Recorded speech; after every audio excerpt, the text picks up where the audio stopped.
안녕하세요, 타타오입니다. 공짜 좋아하시나요? 저는 공짜를 참 애정하는 사람입니다. 그런데 이 세상에 공짜가 있긴 있을라나요? 천여 년 전에 인도에서 있었던 전국 성자대회가 생각나는군요.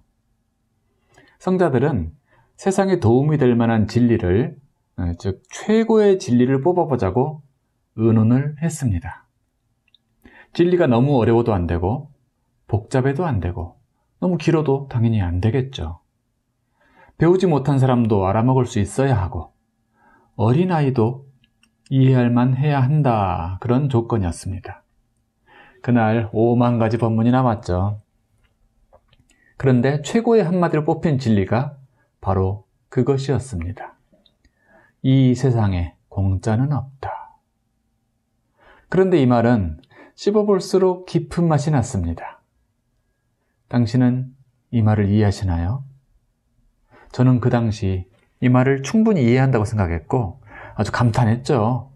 지인들에게 이것을 전달하기도 했습니다. 아이들에게도요. 그런데 이 말을 들은 지 수십 년이 지난 지금 다시 반추해보니 너무도 깊은 한마디네요. 우선 이 말 속에는 광대한 우주의 진리인 인과응보의 법칙이 녹아 있습니다.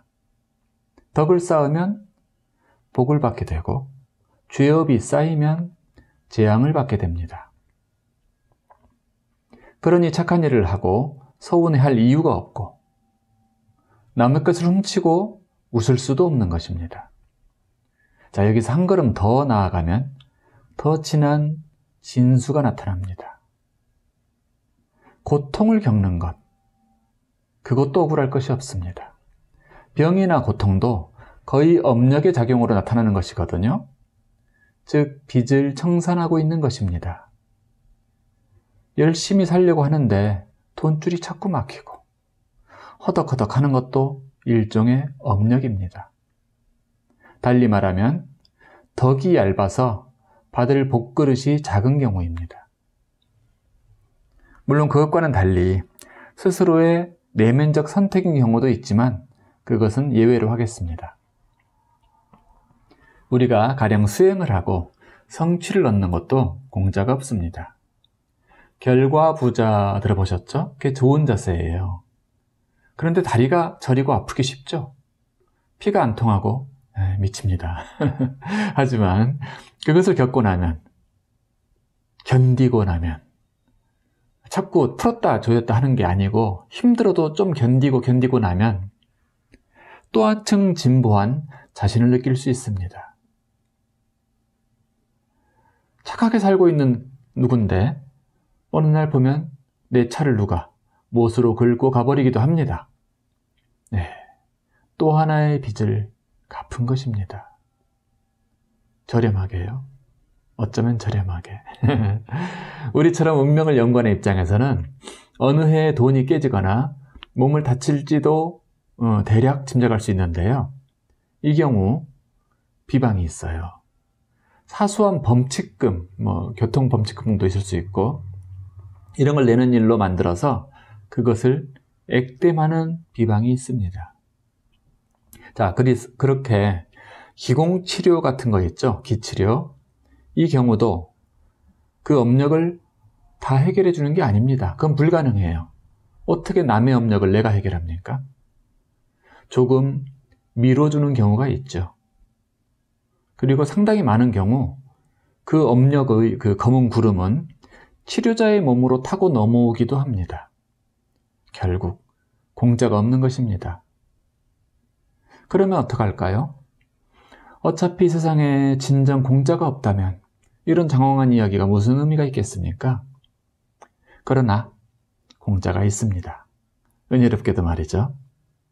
우리는 가장 소중한 것들을 공짜로 받았습니다. 소중할수록 공짜예요. 물이 거의 공짜죠? 저 푸른 산과 구름이 공짜입니다. 무가지보라고도 하죠. 선선한 바람이 공짜며 저 트인 하늘이 무료입니다. 그리고 저 별들, 그리고 당신은 공짜로 모든 가능성을 꿈꿀 수 있지요. 꿈꾸는 게 공짜입니다. 즉, 그 가능성들이 공짜지요. 그리고 아무것도 지불하지 않았는데 당신은 영광의 궁전인 몸을 받았습니다. 더구나 어떤 동물도 가지지 못한 지극히 정묘한 인간의 몸을 말이죠.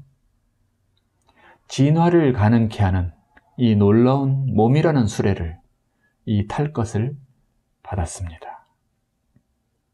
그리고 그 안에 당신의 존재를 담아 태어나 보니 당신을 바라보고 있는 아름다운 별빛이 내게 바로 엄마와 아빠의 눈빛입니다. 가장 당신을 사랑해줄 위대한 천사들 말입니다. 그리고 그 몸에 태울 당신의 본체는 어떤가요? 본체. 신의 불꽃은 당신의 본체는 얼마에 구입하셨습니까? 공짜입니다. 이렇게 우리는 혜자로운 세상에 살고 있습니다.